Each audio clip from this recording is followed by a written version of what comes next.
Welcome everyone to the Filmmakers Journey Roundtable, where we discuss everything to do with film, filmmakers, and everything in between. Today, we're going to talk about film as a creative outlet. Joining us is Nasrul Ekram and Sarah Wun. Sarah is an actor, teacher, and aerial hoop enthusiast. With over 3 years as an actor, however, you've also been in acting or had a presence in acting for over 7 years. I think I saw that you were a teacher, an educator of drama and acting as well. Yes. You've had films such as Best Smile in the World, Forward, The Girl in the Black Coat, and you've acted in what I believe East Wind and 8 Hours. And Nasrul Ekram, filmmaker, teacher, and law student, I saw, with over 5 years as an independent filmmaker, with films such as Slight and Hope, In Dreams, and Forward as well. Welcome. Is there anything that I've missed, or anything you want to say to introduce yourselves? No, I think your research checked out. That's a pretty solid introduction. I try not to stalk you guys too much. Because No. the point is about the topic of film, not seeing what kind of tidbits that I can find about your life. So I try not to go too deep. Nice. No dirt. Yeah. Exactly. So I want to start with a couple of kind of, low effort, fun questions that Okay. we can, get comfortable with. I think you guys are comfortable enough. I just need to get comfortable with you guys. So first is, what's your current favorite film of all time? I knew you were going to ask that as you started, and I was like, damn it, no idea. You go first, because you're an actual filmmaker. My favorite film right now is anything by Hamaguchi Ryusuke. It's I've been watching his films back to back. Recently, I've been watching Happy Hours. Watched, what is it? Oh my God, Drive My Car. And Wheel of Fortune and Fantasy. So those are the three I can think of right now, but I've been watching all of his films back to back. Like, the one thing about me is when I start watching something, I get really obsessive to the point of excessive, doing something in excess. So I was watching his stuff for the past 3 months. That's what I've been watching recently, yeah. All right, that's something definitely I'll ask you to share with me so I can check it out. I will. Anything, Sarah? Okay, mine has to be very actor-based. So I'm trying to think of what have I seen lately, but what's kind of screaming at me right now, one of my favorite films is Pay It Forward. I haven't seen it in a while. It came out a while ago. Haley Joel Osment was my favorite actor when I was younger. I love Haley Joel Osment. It's about kindness and that kind of thing. Made me cry. A lot of films don't make me cry. I know that's going to surprise you. About a Boy. I really like About a Boy. This is older films, but I really like it. And then Meryl Streep is my favorite actress of all time. I have to be a cliche. She's incredible. So Sophie's Choice was a film that changed me as an actor. So that's definitely one that I'm trying to think of films that really sat with me and made me go Probably my three that I think I'd watch those again and again. Maybe not Sophie's Choice on loop, but yeah. That's intimidating for me because my favorite film is Shrek. Listen, I'm kidding. You know what? It's fine. It's fine. It came to a point in my life where I think I memorized that's a fun the entire movie, no? thing. It's fun, yeah. I mean, Shrek's the one with the donkey, right? Yeah. Yeah, that's I don't know. I hear about these films. I'm like, well, I like Shrek, so. Hey, films are meant to entertain. That is an entertaining film. Yeah, I absolutely love that. Actually, I when I was doing research on you, I found your YouTube page and you do these. I forgot, is it Stage Milk or? Stage Milk. Yeah, you do these little videos on scenes, and I remember I watched the one on Love and Other Drugs, and that triggered me to then just go on. I just ended up watching the whole movie. I watched clips. It just triggered me to watch. I wanted to watch the original scene, then I wanted to watch the other scene. I remember Love and Other Drugs, and I just kept on going down this rabbit hole until I think I watched enough clips that amounted to just watching the whole film. But yeah. I do that all the time. I'll just watch things and be like, yeah, that's the movie. Like, I also get obsessed about things, right? Thank you very much for finding my stage milk stuff. So fun. Every month, I film a scene. Just, started it during COVID. It keeps me acting.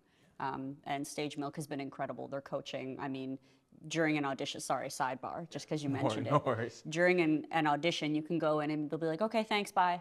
You get no feedback. But Stage Milk, you submit a scene and they give you feedback from industry professionals, directors, writers, actors, and stage, film. It's been like, it's why I'm a better actor, because it's every month, it's quite rigorous.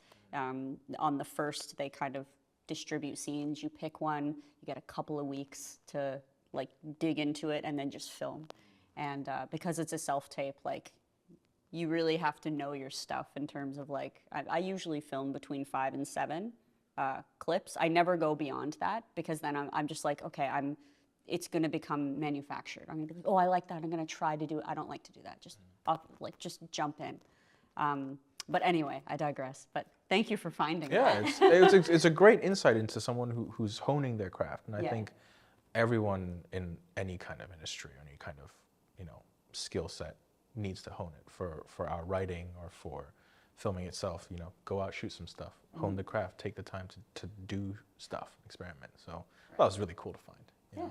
And I think it opened up a little door in my head, like, oh, it's not just us that goes out and practice filming. Actors also hone their craft. And then I realized, like, everyone hones their craft. Oh, Wait a minute, suddenly the whole world, everyone does, works hard at what they're doing and has something they really focus on improving. So it's a muscle, right? Yeah, it was great. I was extremely drawn in by the acting on Forward. I think that was one thing. So your short film, if people haven't heard yet, is called Forward, and you guys partnered on creating this short film. Screened it recently. I watched it, and I really, really enjoyed it. Thank you. And one of the things that stood out to me most was the acting. Hi. Hi. I'm Nora. You must be Adam. Yeah. Hi, Nora. It's nice to meet you. It's nice to meet you too. Damn, you're really hot. That's really nice of you. Well, I'm just telling it like it is. I enjoy your appearance. Well, I appreciate your appearance too. Could you tell the audience and myself a bit more about this film that you both recently worked on? The inspirations, challenges. Let's start with inspirations. Where did it start? Okay, This will be you, yeah. I'll try to keep this really short. Yeah. So it's inspired very, very loosely by my life. So when I met my now partner of almost 12 years, on our third date, we had a conversation, and he was like, we were chatting over sushi, and he's like, so what are you doing after grad school? And I'm like, I think I'm gonna move to the Middle East and teach, but you can't be boyfriend and girlfriend and live together, so if you wanna come with me, we have to get married. He almost choked on his sushi and went, what? And I was like, okay. And he's like, whoa, you're like really confident. I'm like, yeah, I got a plan. And he's like, okay. And I was a little bit like, oh man, this is gonna end by, right? And I just said, I'm telling you now so that in case you don't want to pursue this, it's all good. It's early on in the relationship or whatever we're doing. And he was like, no, let's carry forward. And, cut to about 6 months later, he flew home for Christmas with me, met my parents. Cut to 3 months after that, we got engaged. 3 months later, we got married. 3 months later, we moved to the Middle East, and we've been together 12 years. And when I tell people that story, they're like, wow, that's a really cool story. So I was like, my life is cool. I should write it down. So I originally wrote a skit, which was just going to be that scene. And from there, I was like, what am I doing? Like, think big. So I started kind of writing my life a little bit, but then I got a little uncomfortable with that because I was like, I think my life's interesting. I don't know if other people do. And I started thinking about, like, okay, what do people want to see? What do people have? What do people know? Relationships. But that's a little bit boring. So mine's unique because not a lot of people can say that they meet their person and go like, yeah, you're hot, let's get married, But I'm a very forward person. A little bit of a bold, so I wrote Nora, the character, and I'm like, okay, this is me, but extreme. And then I wrote Adam, who is also me, but extreme the other way. And then when I pitched the idea to Naz, I remember you said, you're like, if you have strong actors, I'm in. And I said, I guarantee you, and I hadn't even asked Cameron yet, but I was like, I full on guarantee you the acting will be super strong. And you're like, okay. And it was a bit of a leap of faith. So I wrote, it was originally quite comedic, and rewrite, turned quite dramatic. I was pretty happy with what we ended up with. Well, not pretty happy. I'm so proud of it. I'm quite self-deprecating when people are like, oh yeah, like Best Smile in the World was so good. I'm like, yeah, I guess. People, oh, Forward was amazing. I'm like, you're correct. You're right. Oh, you're a good actor. Yeah, I am. I know. I really believe in this project. I believed in the story. I've written quite a few scripts. Most of them are not good at all, but you have to start writing it before you can get to this, right? You got to write something. I mean, my first draft, I remember my partner looking at it and he's like, is this made for children? These are two 12-year-olds. And I was like, okay, rewriting, right? So it was there was a collaborative effort. Like Cameron helped me write a couple of the scenes. We improv'd one of the scenes, which I liked so much that I wrote it into the film. The ending scene, which everyone loves, was all you. And then me and Cam kind of improv'd over top of it. So it was a very flexible process, which I think was really made fun. it. Yeah. I think you reached out to me via email first, right? I think we only met once at a screening of my film. That was the only time. I think that was the first time I met you, and then you reached out quite soon after, right? And she shared your script with me. And I think I give you a couple of notes, and I said, look, I think you could fix this here, fix this there, character issues, whatever. And how many drafts did you end up writing? I think it was just Like a few drafts after, before we said, let's do that. I think a couple of months, right? I think when we finally said, like, let's start filming, I think I was at draft maybe 13, but I wrote like 40 drafts. Yeah. Because I just kept, Yeah. it just kept evolving. And then I had to be like, which is why I was like, I need a director. I need someone to go, okay, stop. Because I can't do that, you know? I mean, first, I want to say I'm ashamed to say I only just got the name Forward. When you mentioned that, it clicked in my head. I was like, oh, that's why. Because I thought it was, the moving forward with the relationship. And that's fine, right? Hey, I think that's fine. but Interpretation. You like, know, I like yours better. It just I don't know. It just clicked. And I was like, wow, how did I not see that? That's You're not amazing. wrong. You're not wrong. It was great. But second is I agree. I think, for me, I'm the writer and producer at Shank Productions. So I do spend a lot of time doing the writing, and then whenever we do our passion projects, usually I'm the one writing. And I do want to ask about writing dialogue later on. I have a whole question on that because I'm so curious. But I do find having our director, my boss, when we do passion projects, there's this kind of, not battle, but this back and forth where the writer always wants all these things, and the director will be like, okay, I'll tell you what's possible, and then what we should do. And it's a great kind of partnership that you have whenever you're creating something, that you have a director and a writer kind of work together, which is I totally agree with what you're saying when you found Nasrul. Yeah. Well, actually, so next is about this film. We heard about the concept. I did hear a little bit about this ending. Could you tell me about this ending and how You mean the feet on the windowsill? Yes. Yeah, I think the script as it is had no real ending, if you will. I was not satisfied with the ending, and I was quite forthcoming with Sarah, and I said that I'm not feeling this. I think it needs a closing, something different, And we struggled. I think on our first meeting on the IFC rooftop, we brought it up and said, look, let me think of something. I'll get back to you.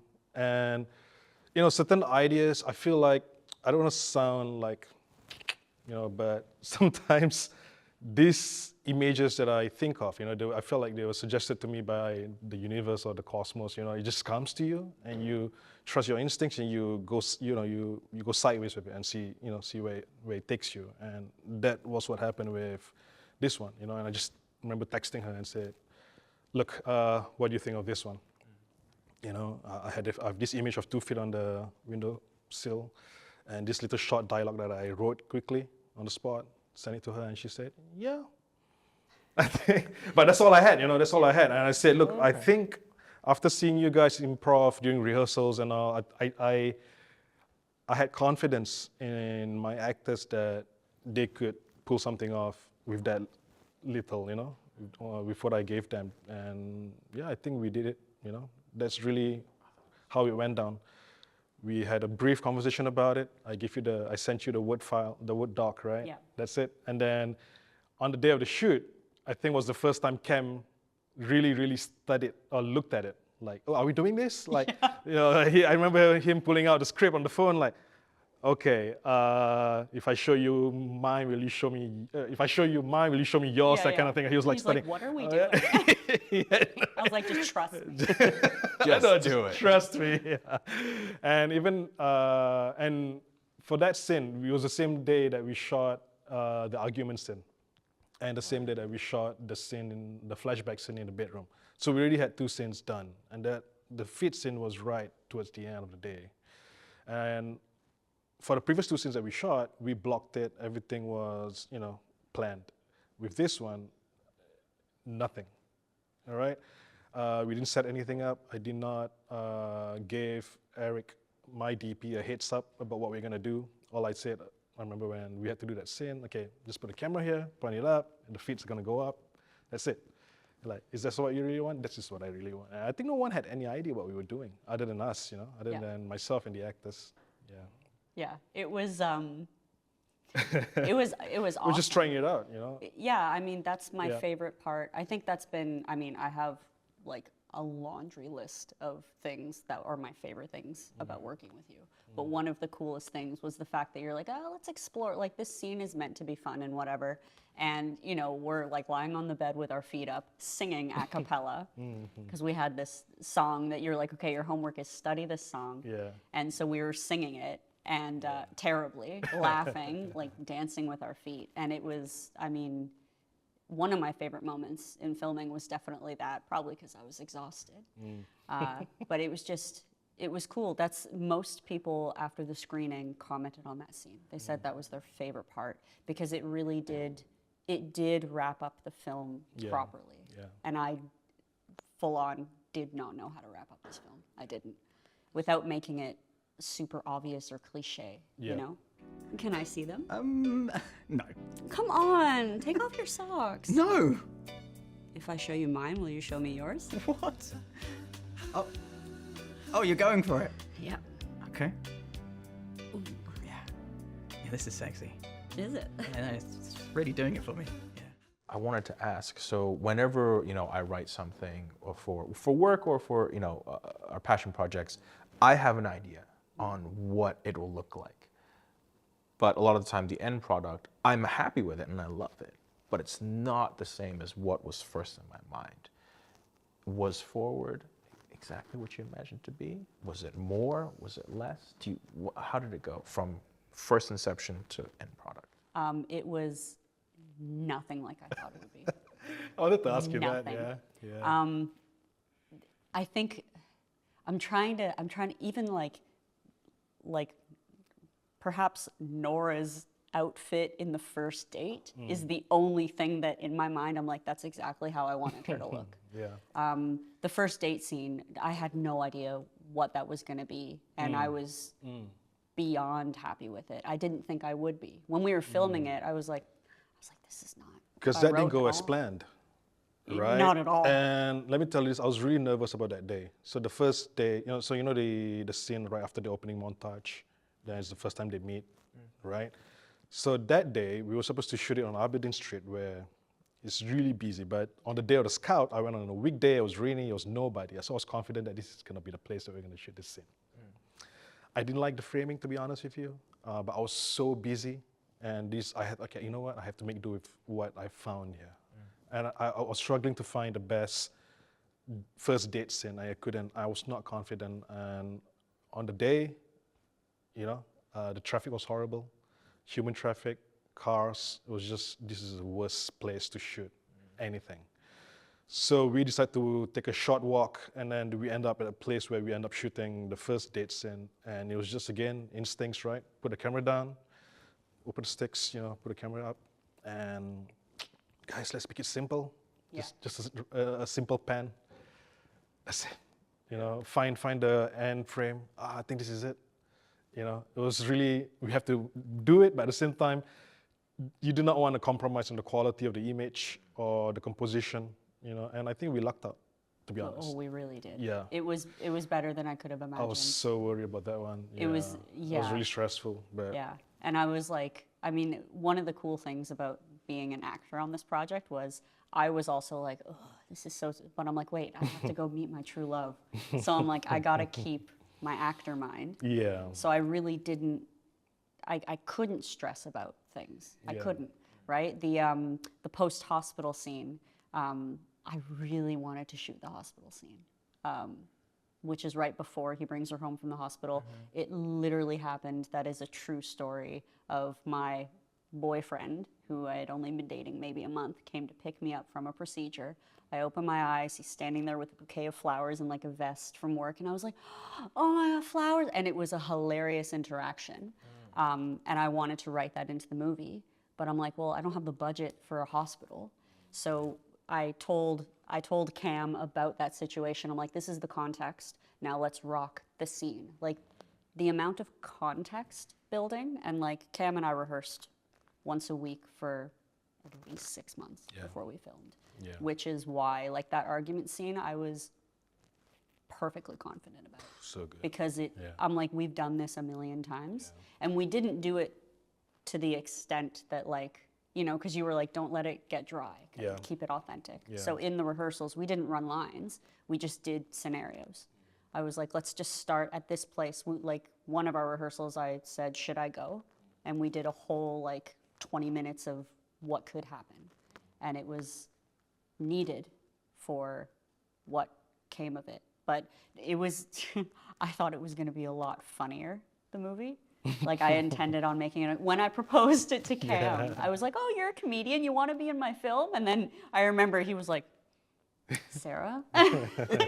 He's like, this is so dramatic. And I'm like, we got this, right? But it was cool. I like to play with emotions and that kind of thing. And being dramatic is really fun. And even at the screening, hearing the audience laugh in certain moments was delightful to me. Yeah. Because I don't like to be like, ooh, this is funny, I'm gonna make you laugh. Because then it's not funny. Yeah. Whereas just be yourself and let those moments, the awkwardness of like say you miss me, well, you've been asleep for 5 minutes, say it, that's funny. Or not, but if it's not, it's fine, because it's a dramatic movie, so. It did remind me of my wife. So I was like, oh, hey, yeah, it's not, everyone does it, Right? Yeah. So moving on from the experience of Forward, I did want to talk more about film in of itself. First things is, of all the creative outlets there are, I mean, looking you guys up, speaking to you guys now, you guys are two highly creative people. What about film and acting, I mean, film acting is part of film, it draws you opposed to, I don't know, like other creative hobbies? Can't think of it. I do know, I did look up, you do photography. You compose your own music? I do. I see that as well. I remember researching and going, wow, this guy's just So a you were ball stalking of me. creativity. I was. It's just a ball of creativity, and any way you can get out in the creative outlet, you do. Yeah. But there are all sorts of creative outlets. What about film draws you? You can take some time. For me, it's the vulnerability. I'm a stage actor. I'm comfortable saying I'm a stage performer. I love being on stage. I do improv. I make crazy faces, all that kind of stuff. Film is terrifying. It's up close, it's personal, it's vulnerable, it's raw, it's permanent. All those things scare me, but I like being a little bit uncomfortable as an actor. And it's just something that I never thought I would do. So the fact that I can do it makes me want to. I don't know. I feel quite powerful. Like when there's a camera there, I'm just like, yeah, this is something that most people have never done. It's just one of these things where I know I'm gonna look back like 10 years from now and be like, I remember that one time. I don't know why I'm 80 now, but I'm like, I remember that one time I was in a film, and I get to say that about not just this film, but I've been in a couple now. Like that's really cool. But to me, it's vulnerable and it's quite scary, and I'm still very uncomfortable on set. But it's not necessarily a bad thing. It does draw me in because it's somewhere in my brain I go, well, you need that then. You need to overcome it. I do agree. I think anytime I've found myself in brief moments in front of the camera, or when I point the camera at someone else, there's always this like, where do I put my hands? Like it's looking at me, you know, like you're kind of like, how do I sit? What's the good position, you know? And I see it with not talent, but you know, our clients, whatever, for filming some accountant doing some thought leadership, you know, for an accounting firm. It's just, the guy never been kind of, as soon as the camera's pointed at him, he like, oh, what do I say? What do you want me to, you know? How do I be a person? Yeah, exactly, right? That's how I'm feeling right now. Am I sitting all right? Do I look awkward, guys? What about you, Nasrul? What draws you? Film for me is therapy. Is- And I tell this to probably my closest friends. You know, the reason why I'm doing film is because until today I'm still grieving. Death is a huge part of my life. Like, I think about it all the time. I've lost my dad 17 years ago. Still haven't gotten over it.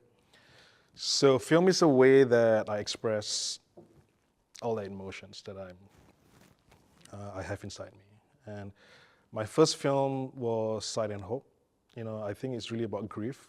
You know, I had intended for it to be a father and son relationship, but I realized I wasn't there yet. Like, it was really hard for me to really shoot something that, you know, was so personal. So I had to like come up with, you know, I don't know, an alternative that still allows me to talk about grief, write about grief, but not something that would open me up and make me confront those emotions just yet, you know. So yeah, film is really something that for me to deal with all that I have in me, you know, all the feelings, emotions, putting it out there. In fact, most of the films that I end up loving or end up being obsessed about are always something to do with human relationships, about losing someone, either, you know, whether it's through death or through loss, you know, that kind of thing. So, in fact, when Sarah approached me, you know, when I read the script, it's not something that I would ordinarily want to make, because it's not something that, you know, I would write about, you know, but I guess the relationship part of it, you know, pulled me in. And the other thing was, I thought, you know what, I've been writing so much about death. You know, all the works that I've written about that I've not shot, it's all people dying, and this one has no one dying in it, you know. so I thought this could be it, you know. Like, that was the reason why I also end up, you know, like, I think we should do this, you know. But yeah, to answer your question, for me, film is really about, you know, it puts me on the process of healing, because you know, I have to really go down inside and write about it. And I think in due time, I will probably write something as, you know, that will be the most personal work out there. I can't wait.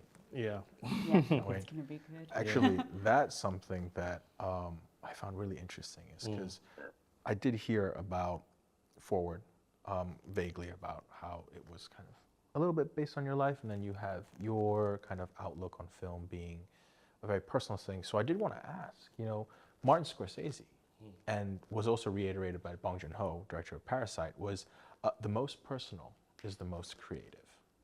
What do you think about that? So what was the question again? I was just wondering what you thought about that quote. What was the quote The again? most personal is the most creative. I think there's truth to Yeah. it. At least from my experience, I've been told ever since I've been acting, at least in Hong Kong, at least in film, it's, you know, everybody's got a story. What makes yours stand out? What makes yours matter? That kind of thing. And I mean, if I just touch on like Best Smile in the World is about my cleft. I was born with a cleft lip and palate, right? Which I don't know many people who are, right? I haven't seen at least a cleft-affected woman on TV. So in terms of what draws me to film, I have to mention that as well. Representation of just like facial equality, that kind of thing. But to me, my cleft doesn't get more personal than that, right? So, but I'm able to be, when I think about like Best Smile in the World, I'm like, that was a really creative thing I did. Again, it was one of these things where I had a script and threw out the window and just kind of was like, okay, I have this idea, let's just run with it. But it all sparks from like a seed of like, okay, this is how I relate to it. Because if it's not personal, then I'm like, how do I connect with this? And if I can't connect to it, the audience isn't gonna care. Okay. What about you, Nasrul? I don't think of stories that way. Like, is this personal to me or not? It just comes from you. I think about, maybe you're right. Maybe, the personal bits and pieces of who you are or what you've been through. When you cobble them up together and you put them together, it becomes this really creative thing, right? Like, I could really give you, or we could really go blow by blow of the films that I've done, like at least 3-4 films that now I've shot, like where in the film from my personal life and how I managed to just put that in, slip it in and somehow still add value to the story. I guess in that way, in that sense, you can say, yeah, I guess the most personal, the most creative, it doesn't have to be one single thing, it could be many things coming together. Okay. So another question that I wanted to ask was, through my research, I know that I spoke to you, Nasrul, you are, full-time job is teaching. And then for you, you are an actor. I also saw that, in the past, you've been a teacher, and so, but your acting career and your teaching career have also been happening simultaneously in the past as well, right? So I'm curious, as two individuals who are so passionate about film, that are filmmakers, how do you, what is it like juggling kind of the passion for filmmaking and let's just call it regular job? Or is it even juggling to you? Well, I was quite lucky. Like when we were doing Forward, I was a covered drama teacher. So I was covering a maternity leave and it was drama teaching. And one of the units that we were doing was like Stanislavski and the monologue and like emotions and acting. And I'm like, you guys are lucky. Masterclass, like here we go. But a lot of the stuff that I was reading, the content that I was building for students, I was like, okay, this kind of, it just kind of inspired me or spark, like on my break, I'd be like, ooh, and then I'd kind of write it down. Whereas like when I'm not extremely busy and I feel like I need to be creative today, I get really hard on myself. But the busier I am, the more I'll just be like, oh, like, okay, deal with that later. It's just kind of a, I don't know, I run on, people are like, how do you have that energy? Like, I'll teach all day and then do aerials and then, like lift a car or something. I'm kidding. But people are like, how do you have so much energy? Like, do you ever stop? I get that a lot. Do you ever stop? And I'm like, no, I'll stop eventually. But it's just, it drives, I don't know, it drives you, right? I think I would have had a really hard time if this film was the only thing that I was doing.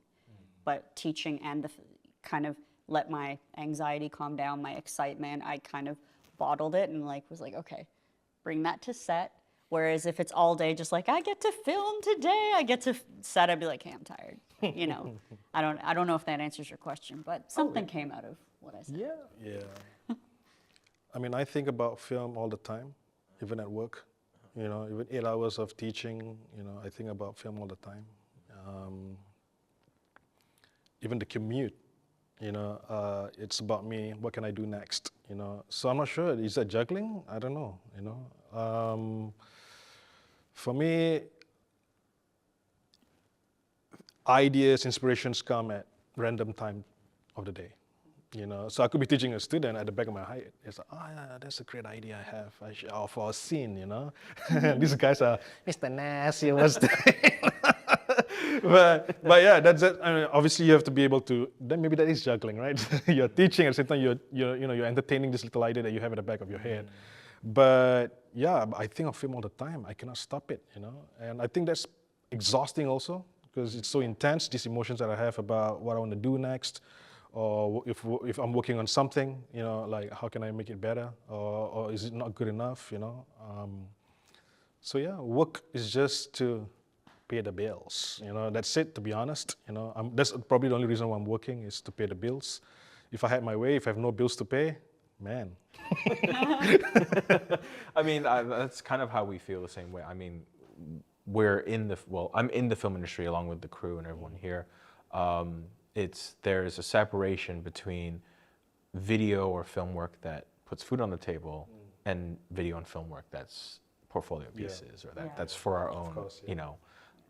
So I think, yeah, there's I guess for you, there's also that separation. Yeah. I also think that it's really interesting because I come from an education background where I think I studied education, and from an acting perspective, I did feel at some points, you know, when you are teaching or educating, there's a bit of acting in it. I mean, when you walk in the classroom, when you're creating the learning environment, when you're, you know, teaching a topic, you have to lay an example out for the students. Oh, and yeah. it's best when you act and you create the learning environment, right? It's not just, hey, turn to page 5, you know, read that. The good teaching is you're there with the students. And I think there's an element of that in acting. Absolutely. I mean, teaching is improv. You know, like as an improviser, I'm like, Yeah. I love teaching with all my heart. And it's one thing people ask me all the time. They're like, oh, what would you rather be, an actor or a teacher? And it hurts to think that I have to choose because I'm like, I don't want to choose. I'm like, I love teaching. And I recently finished a teaching placement. I taught like history and geography. And I was like, oh man, how am I going to do that? I'm like, oh wait, I'm me. I'm entertaining. Like the kids are entertained by me. I mean, yeah. So I take that content, I learn the content, and then I deliver it in a way that makes sense to me. And I'm like, okay, if it doesn't make sense, no worries, let's adapt it. Let's adapt it. Yeah. Like, you know, curriculum to me, I studied education as well, and I did my master's in it. And it's just one of these things where some of the coolest lesson plans I ever did was back in the day. I did, sorry, super sidebar. It's a short story.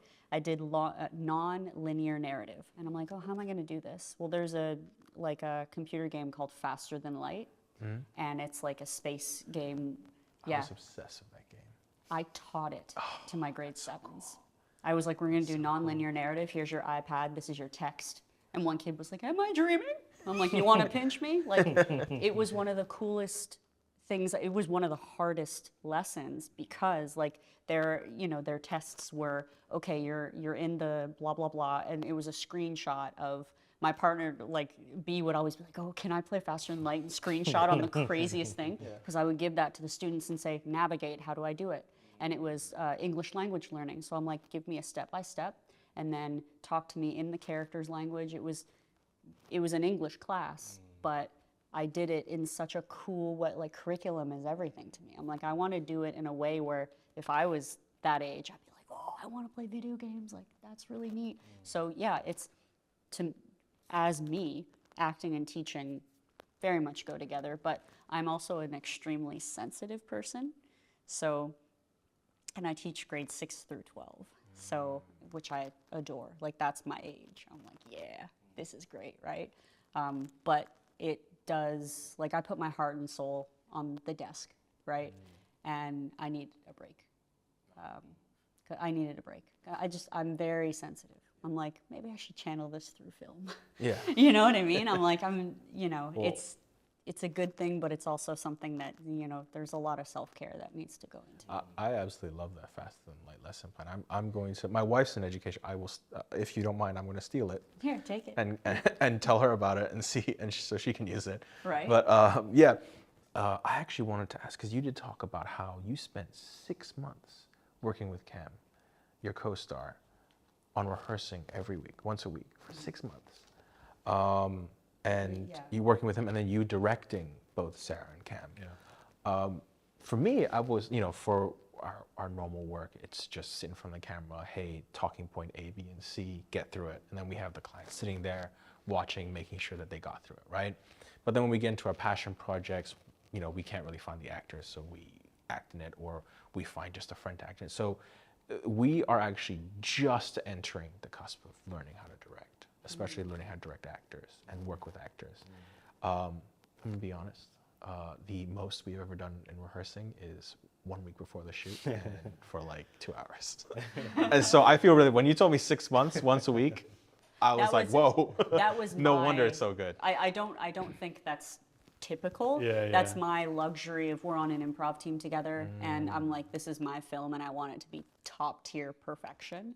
I'm like, I know we have chemistry. I want it to continue, and I want to explore. And that was my own like, I require this of you. And he was like, cool, great. Because Sounds good. I'm curious, what is the step, or what is your approach from both your perspectives to directing and getting the best performance out of your talent?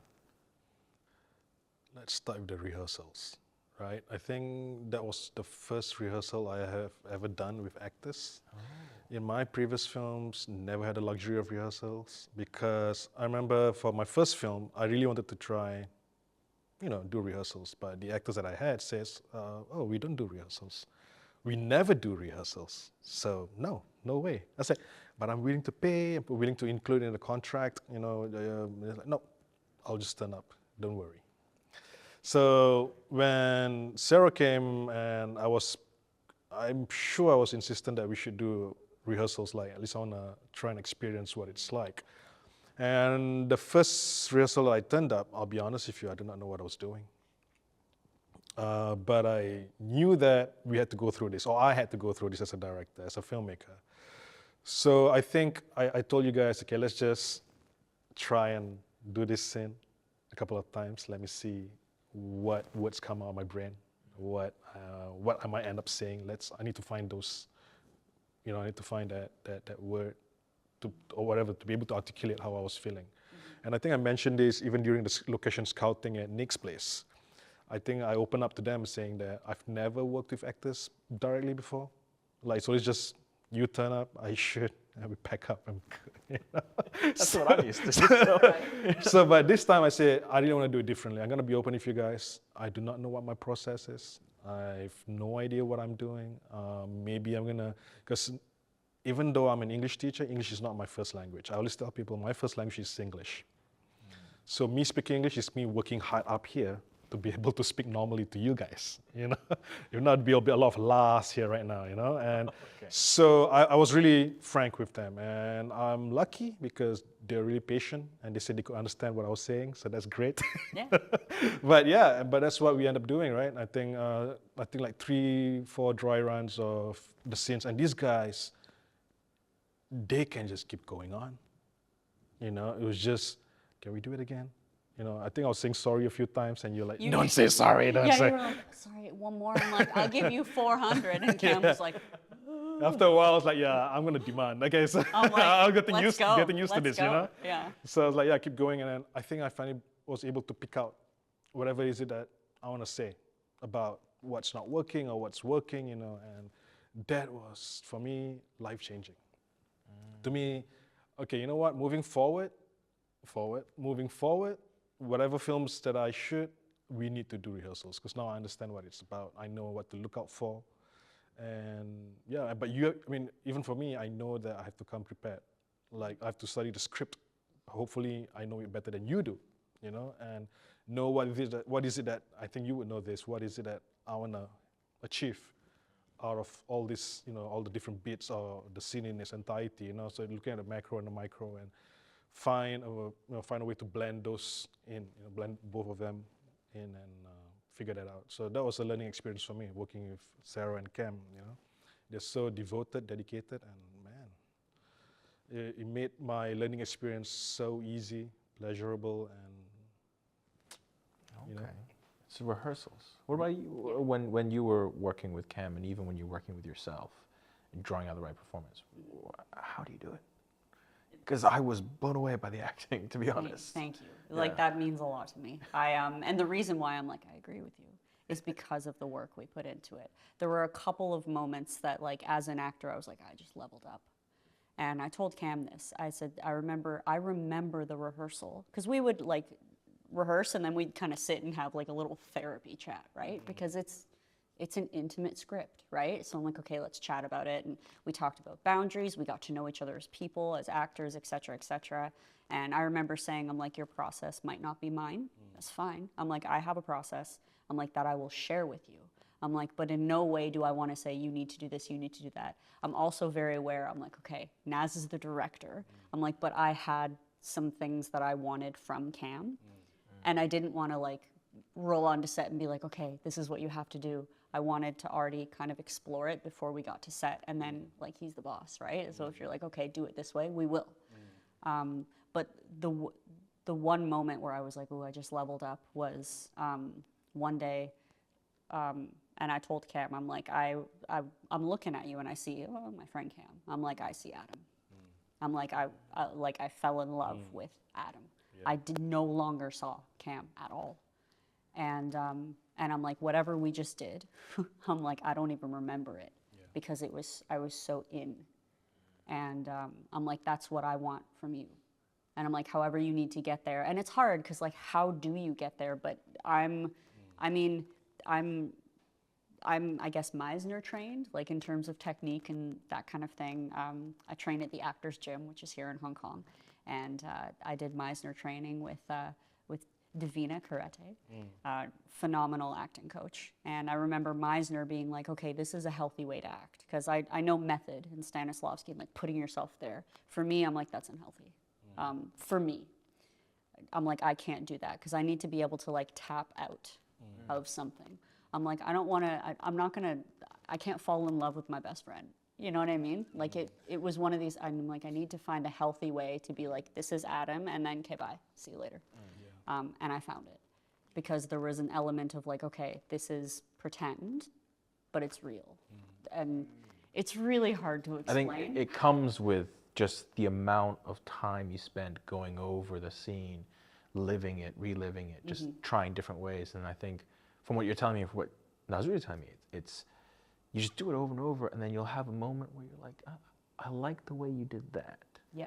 And then it's that, but multiplied over multiple times, and then you end up just building a whole scene of just moments that you like, right? Oh yeah, and yeah, a lot of like just ignoring the script. We barely touch the script in rehearsals. One thing that we did that I think was one of his moments, I'm not going to speak for him, but I remember that rehearsal, him being like, ooh, and me going, okay, you're there. We did this like push-pull exercise where I was like, just push on my hand. Think of a moment in the text where you feel emotion. And I'm like, obviously the entire script, I'm like, but pick a line and I want you to push on my hands. And I remember he said the line and I was like, I don't believe you.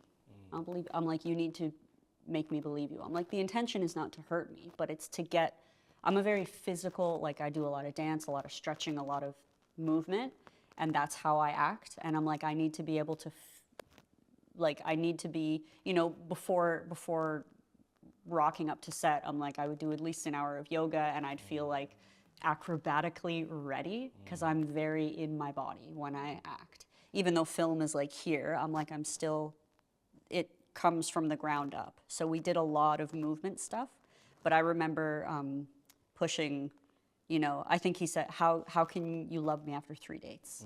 That was the push, right? And mine was like, what do you want? Adam, what do you want? Tell me what you want. And I remember like it was, he's like, okay, this hurts. I'm like, good, say the line. And it was a really intense, but in it, like looking in his eyes, and I remember there was a moment where like he changed and I'm like, ooh, there it is. Hold on to that. And he's like, what? And I'm like, I don't know.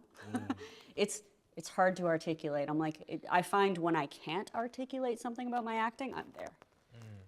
Because then I just watch it. And I mean, even, sorry, one more thing, just about the rehearsals. Like we filmed a couple of our rehearsals and I would mute it and just watch, like not listening to anything. And I'm like, and he's, you know, oh, I can only see your back. I'm like, doesn't matter, I can tell.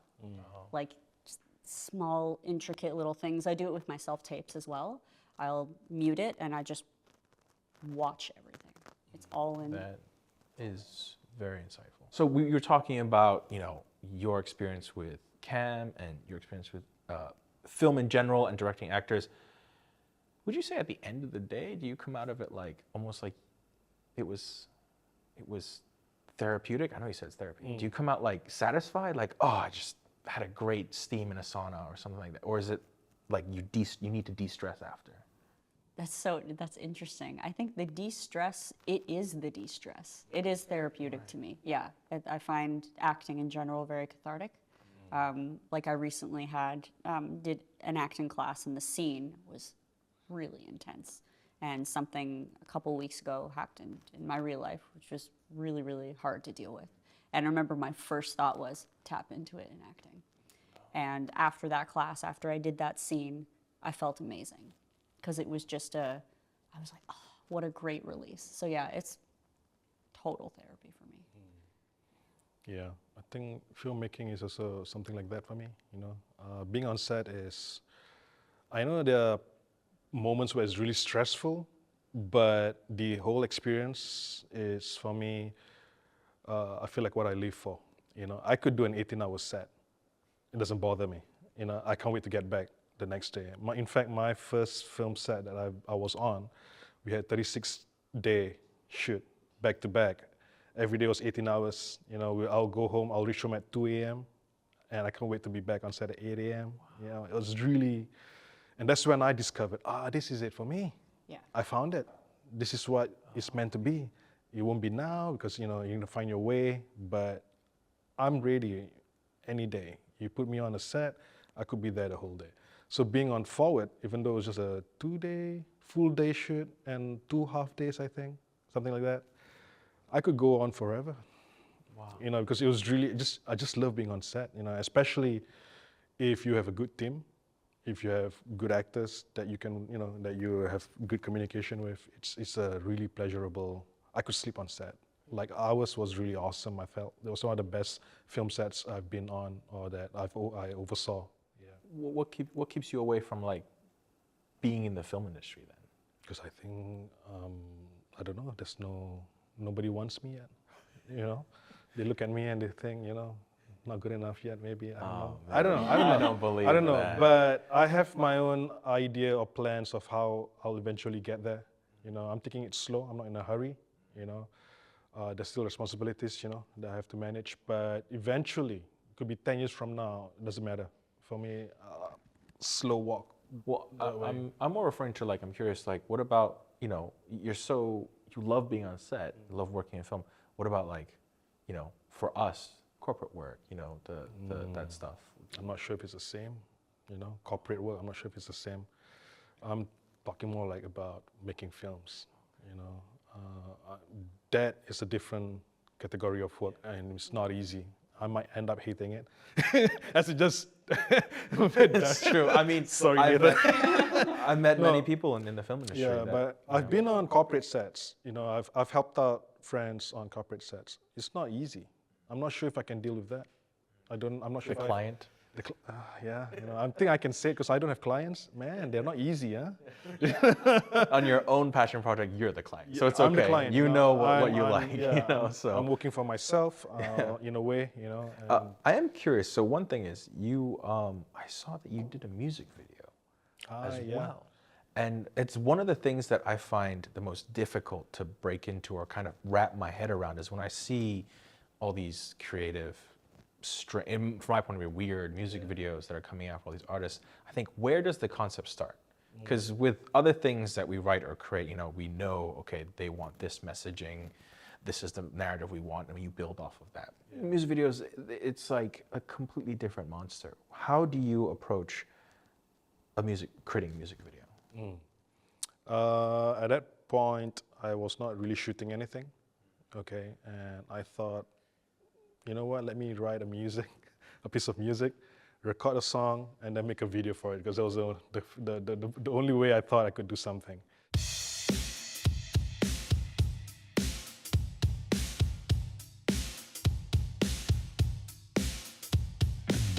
I used to think I could do anything at all. Endless summer, and I'm the prize before the fall. Don't be shy.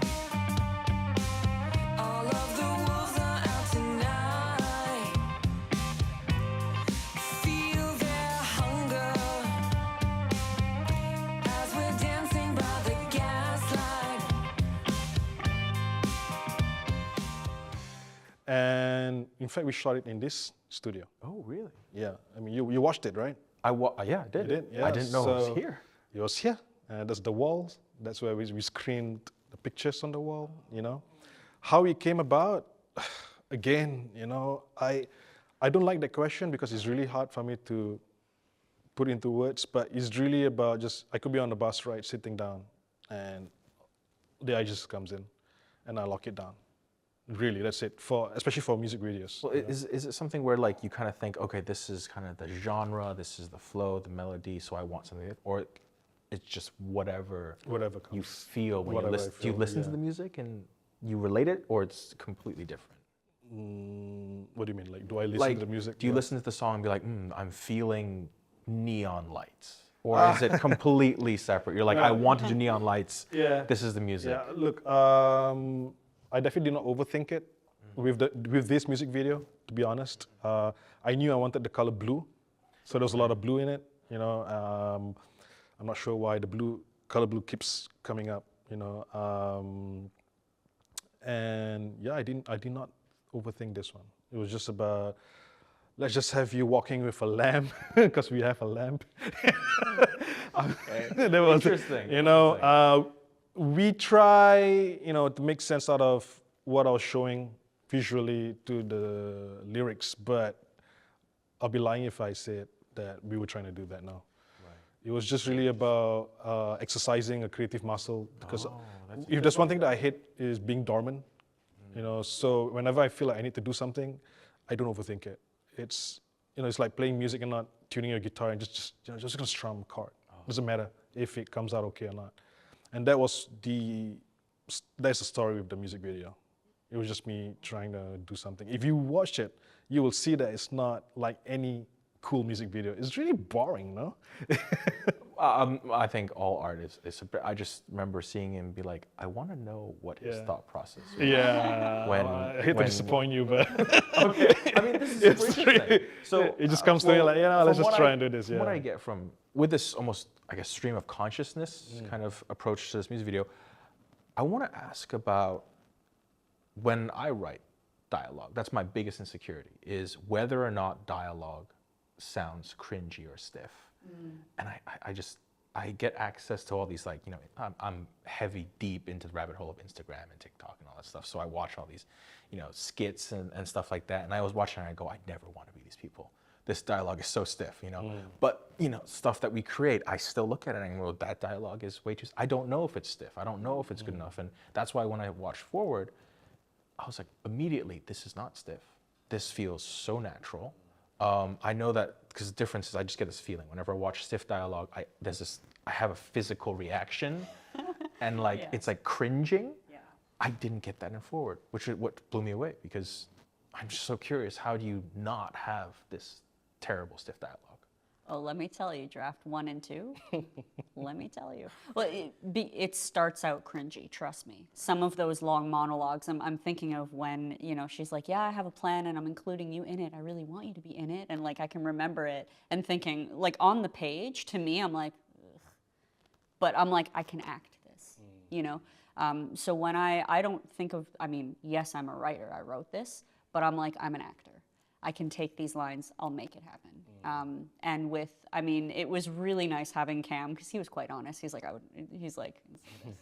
what he said, he's like, a guy wouldn't say this, which was helpful. I was Yeah, like, yeah, that's yeah. very helpful for me. And I'm like, and also there were a couple of things, you know, like he's like, well, you know, like, can we make this more British? Which made me laugh. I'm like, yes, if there's something that doesn't seem authentic, change it. I was like, I was very chill about my script. Like, I'm not like, you don't have to know every word. There were a couple of beats where I was like, this is really important. But it was very much just playing around with, like, if, you know, I look at like Adam's monologue where he's like, look, I appreciate your honesty. Like, that's not what I wrote. Like on set, there would be moments where I'm like, oh, that is not the line, but he's in it. Just let him run with it.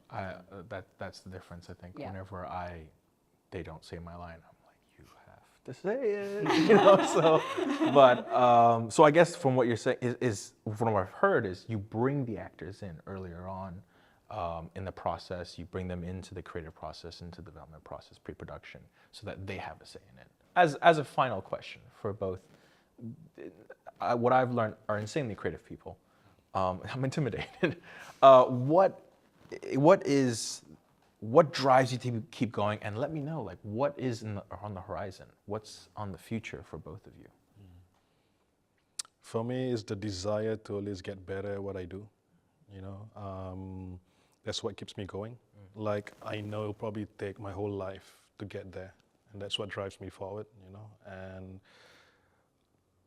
and that's the egotistical part of me that wants to leave a legacy behind. And it's a very personal thing. It's not leaving it behind for the masses. It's really, I have 3 nephews and 3 nieces that I love with all my heart. And I guess for me, it's about, because I don't have kids of my own, you know, and it's for them really. You know, I want them to be proud of what their uncle, you know, made. That's really what inspires me. Yeah. The next generation. Yeah. Okay. Aw, I love that. Thank you.